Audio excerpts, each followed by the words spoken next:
Hello my friends and welcome, my name is Dennis and this is the latest update on Ukraine, and let's go to the tactical maps to see the change in the situation on the front lines. This is the northeast part of Ukraine, and here you can see that Kharkiv region is still partially occupied by the Russian forces, and before they tried to counterattack over here near to Novoselivsk, but as you can see, unsuccessfully they didn't take anything, and the Ukrainian army withstood their attack, and they still were able to build the defense lines near to Svatove. And from Ukrainian side, I don't see a big movement in attempt to take this city.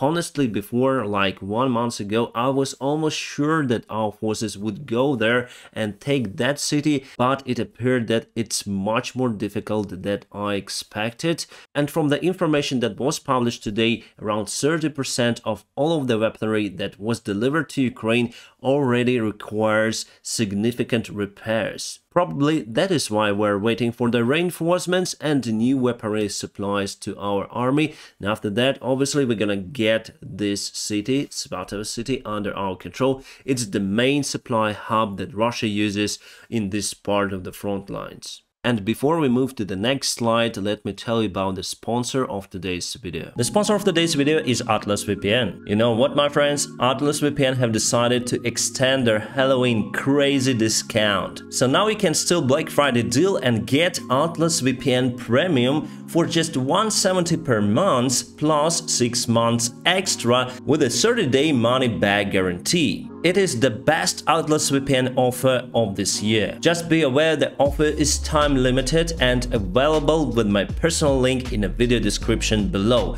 So why do I use the Atlas VPN? First of all, I do care about my security because Atlas VPN has a special design data breach monitoring system. If I have the Atlas VPN warning, then someone tries to reach my device, I switch off the public Wi-Fi. Also, Atlas VPN uses the military standard protocols to secure your data, and they put firewalls to the government control annoying ads and hackers. Also, Atlas VPN themselves are unaware of what data is on your device. Basically, they are protecting it without access to your data. Atlas also has awesome feature of the multiple devices support from the single account, so I use Atlas VPN on my iPhone, laptop and iPad. I always keep it on to make sure that my devices are protected. Then I have some free time, I would like to watch my favorite series on the Netflix platform, so not only Atlas VPN gives me the permission to access any kind of series in my country which are blocked or not blocked, but it gives me fantastic streaming speed. Basically, there are no any changes in that parameter, whether Atlas VPN on or off. My friends, it was a game changer for me because before I tried many VPNs and this one is the fastest. So don't forget to steal Black Friday deal and get the Atlas VPN Premium for $170 per month plus 6 months extra with a 30-day money-back guarantee. And for that, please check out my personal link in the video description just below. Atlas VPN is the long-term partner of my channel and they really help me a lot and also Ukrainian people. Atlas VPN, thank you so much for sponsoring this video. And if we move a little bit to the south, you may reach Bakhmut city. So this city is under constant Russian control. And as you can see here, Russia took this part of the road recently with their successful attack. And also they split their vectors here and tried to reach this lake on the south. Partially successfully, they took those fields under their control, and I guess they want to move from this part, from the south, also to Bakhmut city. The bad thing that they have already crossed the river over here, and they put real threat from the south to the Bakhmut city, and their main vector is still over here. They waste their soldiers for the Bakhmut operation. And as it was published today by the Russian opposition media resources, they have some of the leaks from the Putin's circle and military. They expect to lose 100,000 more soldiers during the winter campaign. Most of those soldiers are newcomers mobilized without any kind of military experience, and they want to replace them again with newcomers kids who are 18 up to 20 years old. Let's speak about the Donetsk direction. Here Russia has two of the main vectors of their attacks, but before they had many more. Just around 2 or maybe 3 months ago, they took the Pisky village under their control, and since that time they took few hundred meters of the village and behind it, but still they put one of their main vectors of attack in that village. And what is their main goal with that one, I don't really know, because here you have the natural obstacle, so the river goes like that, lakes and river and like that, so basically they put themselves in some sort of the trap. And we have the 56th Brigade that is capable to withstand the Russian attacks. If we go to the north a little bit, Russia tried to reach the Krasnogorivka with their attacks, and they had before like 3 vectors. I showed you in one of my previous videos that they want to reach this station over here, but so far unsuccessfully we withstand their aggression in that region. Kherson region, no big movement over there. However, Russia continued to use artillery systems to target the city that was freed from the Russian occupiers, and also they moved their forces further away from the Dnieper River to ensure that they are not reachable with the standard artillery systems that Ukraine uses. However, with HIMARS rocket artillery systems, we may target all of that territory for sure. By the way, Russia also has the same or maybe even more significant problems with their artillery because it's not infinite. Any kind of the artillery barrel is limited for the number of the shells it may fire, and Russia uses their artillery systems to create a firewall, so they use the shells more frequently compared to Ukraine and also less effectively. We use more precise artillery systems and we use them in a smart way because we are in lack of those systems. And that is why we don't see a big movement from the Russian side. They may only retreat, but during the summertime and spring they took lots of the territories with the help of that firewall tactics. I already told you about those rescue helicopters that United Kingdom will provide Ukrainian army with. Well, today we got the information that 10 sets of the crew already were trained in United Kingdom and they will fly those helicopters very soon. Awesome news for our air forces. Luxembourg will provide those drones to Ukrainian army. Those are Checkmate Primoka 150. Awesome comparison with Luxembourg and Czech Republic.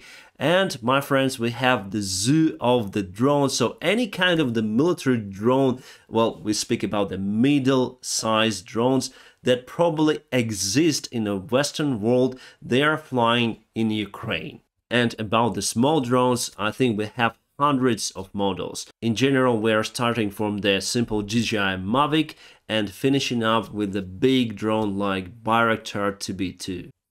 Who's this guy? Well, this truck driver today took part in a charity foundation and he delivered with the friends some of the medical kits to help Ukraine. So thank you, Boris, for your help. The Belgian ministry agreed to send submarine drones to Ukraine, and for sure we're gonna use them very effectively. You might have remembered the Sevastopol attack that was conducted by the ship drones, so in the future we'll have the submarine drones. Today, British intelligence confirmed that Russia is removing the nuclear warheads from their rockets and put the dummy one and fire those to Ukrainian territory. As you understand, those rockets do not explode as they should and they just harm the tiny little part of some of the area with the dummy warhead. And British intelligence says that it's the sign of the Russian resources exhaustion. German Chancellor Olaf Scholz says that Russia will not win this war and Germany should do everything to help Ukraine as long as possible. You see how this rhetoric changed compared to the beginning of the war. Now we have the common support of the European Union and not only of Ukraine. This is happening in China. Well, it's the field for the many conspiracy theories. They spray something from above in the cities from the drones and from the information that is coming from the China there are some riots, protests, because there are lots of the COVID cases in China. And Chinese authorities do their usual job. They just restrict the people movement. They basically imprison everyone. You see, Europe, United States, we had some of the limitations, obviously, but we also got lots of the cases, and now we have some sort of the common immune system. China doesn't have it because of their zero COVID policy, and now probably they are the only country that should expect the massive pandemic cases. And those are the conditions for our soldiers on the front lines. I think it's not right. I think honestly, our military command should do something with it, because that environment may demoralize our soldiers. At least they need to be changed very frequently. I think every day they should go to the third line, take the nice shower. We have the special equipment that will be delivered and already be delivered to the front lines. You may call them the portable saunas with laundry and other stuff. So the conditions are honestly terrible, like from the First World War. You see the artillery, and in those conditions people cannot even live for a long time, not speaking about the fighting. And yes, because of the recent weather, the soil went to complete dirt. It's impossible now to go across the fields. It's November, the same will be in December, and I think in January the ground will be more solid, and it would be possible to massively counterattack in some limited parts of the front lines. But still, I do expect the massive attack, as I told you, of Ukrainian army counterattack on Melitopol. Why am I sure that it's gonna happen very soon? First of all, we need to keep the pace. And second, without the win in Melitopol, we're not gonna win this war. And also we have the bad news about the next possible Russian rocket attack on Ukraine. So the possibility is great for the next week. So we expect it on Monday or Tuesday that they're gonna launch their rockets again, damaging Ukrainian infrastructure, power plants, gas power stations and others. It's terrible, but we're gonna fight against it. We got the air defense systems. Not enough still, but we got them more with the help of our Western allies. My friends, I'm gonna keep you updated on situation in Ukraine. If you want to support this channel, just press the like button. And please check out my personal link for the Atlas VPN Premium. You may get it just for $170 per month, and it's the last time that they have this proposal for the Black Friday event. My friends, I wish you all a peaceful sky wherever you are. Have a great time.